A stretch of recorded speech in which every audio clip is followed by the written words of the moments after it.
آپ کو بتانا چاہتا ہوں کہ اس کے سمٹمز کیا کیا ہوتے ہیں مور اور لیس. ٹھیک ہے, ڈپریشن کے سمٹمز ہوتے ہیں it is persistent sadness and anxiousness and anger. So number 1 is persistence in anger and being anxious all the time. Number 2 is feeling of hopelessness and pessimism.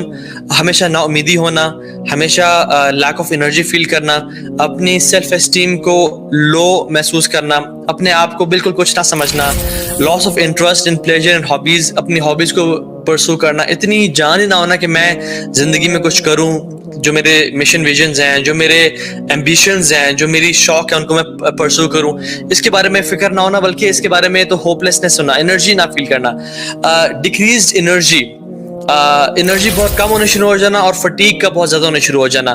Fatigue سے مطلب آپ کے مسل کریمپس پڑے, آپ کو آپ کا اسٹمک اپسیٹ ہو رہا ہے, آپ میں انرجی نہیں ہے, you feel lack of energy enthusiasm. ٹھیک ہے.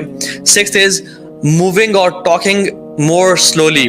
پہلے آپ میں انرجی تھی, پہلے آپ ٹھیک اچھے طریقے سے بات کیا کرتے تھے, now you feel such lack of energy کہ آپ بہت آہستہ بات کرنے شروع ہو گئے ہیں, اور بس آپ میں انرجی نہیں ہے. ٹھیک ہے, اور آپ کی جو موومنٹ ہے وہ بھی بہت سلو ہو گئی ہے. ٹھیک ہے. اسی طرح سے فیلنگ ریسٹ لیس اور ہیونگ ٹربل سیٹنگ اسٹل, ہمیشہ تھکاوٹ محسوس کرنا, ہمیشہ فٹیگ محسوس کرنا کہ یار میں تھکا ہوا ہوں, میرا دل چاہ رہا ہے میں سو جاؤں, حالانکہ آپ ابھی 6 گھنٹے کی نیند کر کے یا 8 گھنٹے کی نیند کر کے اٹھے ہیں, اور پھر 2-3 گھنٹے کے کام کے بعد دوبارہ سے محسوس کرنا کہ میرے میں انرجی نہیں ہے اور میں دوبارہ سے سو جاؤں. سو یہ بھی ایک سمٹم ہے ڈپریشن یا انزائٹی کا اور سیڈنس کا. اور اس طرح سے یو کی ناٹ سٹ اسٹل, ہمیشہ حرکت کرنا, پاؤں ہل رہا ہے یا منہ ہل رہا ہے یا ہل رہا ہے, تو آپ نا اسٹل اور سکون اور چین کے ساتھ نہیں بیٹھ پا رہے. Again this is a symptom of anxiety. اسی طرح سے کنسنٹریشن میں کوئی کام کریں, اس میں ڈیفیکلٹی محسوس کرنا کہ یو کی ناٹ کنسنٹریٹ. ٹھیک ہے. Making not having power of making decisions, confusion کا شکار ہونا ہر وقت, کچھ باتیں جب آپ کو یاد کرنے کا مطلب ٹائم آتا ہے وہ باتیں بالکل بھول جانا, آپ کا ذہن بالکل بلینک ہو جانا. ٹھیک ہے.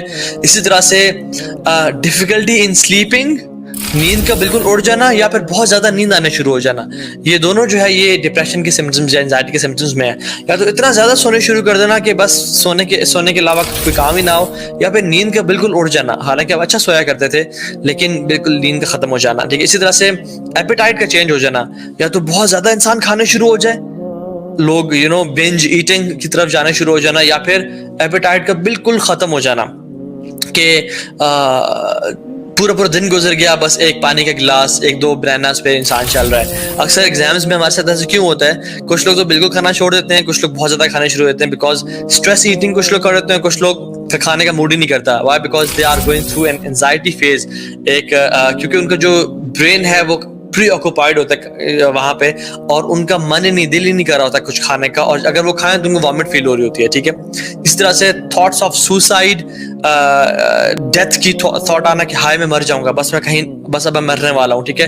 یا پھر دل چاہنا کہ میں سوسائڈ اٹیمپٹ کر لوں. ٹھیک ہے.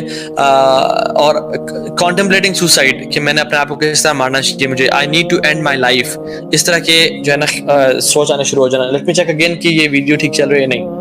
اوکے, الحمدللہ اٹس ورکنگ فائن. اوکے. اسی طرح سے aches and pains, headaches, digestive problems because of without any clear physical symptoms. یہ بات بھی یاد رکھیں, کچھ بزرگ اور کچھ طبیب اور ہومیوپیتھک ڈاکٹرز بھی کہتے ہیں کہ جب یہ جو آپ کا پیٹ ہے نا, جب آپ کا پیٹ ڈسٹرب ہے, either you are constipated یا آپ کا لوز موشنز ہیں, یا مطلب آپ کا پیٹ معدہ ہمیشہ ڈسٹرب ہے, this has something to do with your psychological problems as well. تو یا تو ہر وقت digestive problems ہیں, cramps پڑ رہے ہیں, headaches ہو رہے ہیں, اس طرح کی چیزیں ہو رہی ہیں, تو these are some of the signs of symptoms of depression. ٹھیک ہے. Now میں آپ کو ایک بات کلیئرلی کرنا چاہتا ہوں, جو لوگ کلینکلی ڈپریسڈ ہیں یا جو لوگ ڈائگنوزڈ ہیں کہ they are clinically depressed chemical imbalance کی وجہ سے, یا they are suffering from mood disorders, ان کو تو میں سجیسٹ کروں گا سب سے پہلے ڈاکٹر کے پاس جائیں اور اپنا علاج کرائیں. ٹھیک ہے. اور ایک اور میں ڈسکلیمر دے دوں, sometimes your iman, your taqwa has nothing at all to do with depression and anxiety. When we wake up in the morning, ہم لوگ سب سے پہلا جو کام کرتے ہیں وہ اپنا فیس بک کھولا کہ میرے پکچر پہ کتنے لائکس آئے ہوئے ہیں. میں نے جو کل چیز پوسٹ کی تھی اس پہ کتنے لائکس آئے ہیں اور فلاں شخص سے کتنے لائکس ہیں, and we then open our Snapchat کہ فلاں شخص کیا کر رہا ہے, اور انسٹاگرام کھولتے ہیں اسٹوریز دیکھتے ہیں کہ فلاں شخص لائف کو انجوائے کر رہا ہے, میں لائف کو انجوائے کیوں نہیں کر رہا, اس کی لائف اتنی امیزنگ ہے, اتنی مزے کی ہے, میری لائف اتنی امیزنگ اور اتنی مزے کی کیوں نہیں ہے, ٹھیک ہے. So we feel depressed and sad all the time, کیونکہ we somehow people portray the perfect image of their life all the time کہ میری زندگی اتنی امیزنگ ہے. وہ اپنے وہ یہ چیز شو نہیں کرے جس میں وہ سیڈ ہیں, جس میں وہ ڈپریسڈ ہیں, جس میں وہ everybody wants to show and depict a kind of picture جس میں they are 100% having a perfect life. تو جب ہم اٹھ کے دیکھتے ہیں کہ یہ چل رہا ہے اس کی لائف میں, یہ چل رہا ہے اس کی لائف میں, لیکن میری زندگی میں تو رولے ہیں, میری زندگی میں تو پھڈے ہو رہے ہیں, میری زندگی میں تو فائنینشیل ڈسٹریس سے میں گزر رہا ہوں, اور وہ سب اتنے خوشیاں منا رہے ہیں, وہ لوگ انٹرنیشنل ٹورز کر رہے ہیں, ان کے بزنسز فلرش کر رہے ہیں, اور سب کچھ ہے, انسان ڈپریشن میں جانا شروع ہو جاتا ہے, ٹھیک ہے. Excessive use of social media, again this is pushing us to depression. ایک اور چیز یہ ہے کہ we need to I think stop living someone's life, ٹھیک ہے. Stop trying to show the best part of your life, get done with this.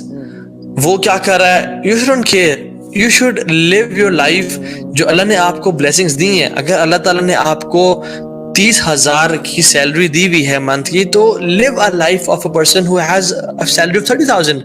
Y do I need to portray کہ نہیں میری لائف اس طرح کی life ہے جس میں مے بی میرے پاس کوئی میرے پاس کوئی 1.5 لاکھ میری سیلری ہے, یا 5 لاکھ میری سیلری, 10 لاکھ میری سیلری ہے. I don't need to portray that way, ٹھیک ہے. سبحان اللہ, دس از دا فتنہ of social media nowadays کہ ہم لوگ ہر بندہ اچھے مومنٹس پورٹرے کر رہا ہے, تو جو بندہ ایک مشکل فیز سے گزر رہا ہے اور سیڈنس کے فیز سے گزر رہا ہے, ہی اور شی از فیلنگ کہ یار ہر بندہ تو لائف کو انجوائے کر رہا ہے, لیکن یہ صرف میری لائف ہے جس میں میں انجوائے نہیں کر رہا, اور سب کوئی ہر بندہ خوشیاں منا رہا ہے, ٹھیک ہے. So I really want to put اللہ سبحانہ وتعالیٰ ان دس ایکویشن. اور میں یہ بات کرنا چاہتا ہوں کہ جب ہم دین کو اور اللہ کی ذات کو اپنی لائف سے نکال دیتے ہیں نا, ہماری زندگی میں بیزاری, مشکلات اور بے چینیاں آ جاتی ہیں. سو ہم نے اللہ کو اپنی زندگی سے اس ایکویشن سے نہیں نکالا, اور ہم نے اس سارے سبجیکٹ کو سمجھنا ہے by understanding the value of Islam and the value of دین ان آور لائفس. اور ہم ان شاء اللہ تعالیٰ ایک ڈفرنٹ اینگل سے اس بارے میں بات کریں گے. پہلی بات, میں ایک اللہ تعالیٰ کا پرومس آپ سے ذکر کرتا ہوں قرآن میں جو مینشنڈ ہے, which is اللہ تعالیٰ قرآن میں فرماتے ہیں وَمَنْ أَعْرَضَ عَنْ ذِكْرِي فَإِنَّ لَهُ مَعِيشَةً ضَنْكَ وَنَحْشُرُ يَوْمَ الْقِيَامَةِ أَعْمَى, کہ جو ذکر سے منہ موڑے گا اور ذکر سے اعراض کرے گا, فَإِنَّ لَهُ مَعِيشَةً ضَنْكَ, he will live a depressed life. وَنَحْشُرُ يَوْمَ الْقِيَامَةِ أَعْمَى, اور ہم قیامت کے دن اس کو اندھا کر کے کھڑا کریں گے. ذکر سے منہ موڑنے کا کیا مطلب ہے؟ اب ذکر کا کیا مطلب ہے یہاں پہ؟ نمبر 1 از اللہ تعالیٰ قرآن میں کہتے ہیں وَأَقِمِ الصَّلَاةَ لِذِكْرِي, نماز بھی اللہ کا ذکر ہے. اللہ تعالیٰ جگہ پہ فرماتے ہیں إِنَّا نَحْنُ نَزَّلْنَا الذِّكْرَ وَإِنَّا لَهُ لَحَافِظُونَ, ہم نے اس ذکر کو نازل کیا اور ہم ہی اس کے محافظ ہیں. تو قرآن اور حدیث, یہ جو دین ہے ہمارا بیوٹیفل ریلیجن, یہ بھی ایک ذکر ہے, ٹھیک ہے. اسی طرح سے اللہ کی یاد, اللہ کے ساتھ باتیں کرنا, یہ اللہ تعالیٰ کا ذکر ہے. سو آل دیز تھنگز آر ذکر آف اللہ سبحانہ وتعالیٰ. جو لوگ اس سے اپنا منہ موڑتے ہیں اور اعراض کرتے ہیں, they will live a depressed life. یہ اللہ تعالیٰ کا قرآن میں وعدہ ہے, ٹھیک ہے. یہ بات یاد رکھیں, اس وعدے کو لے کے انشاءاللہ ہم چلنا ہے.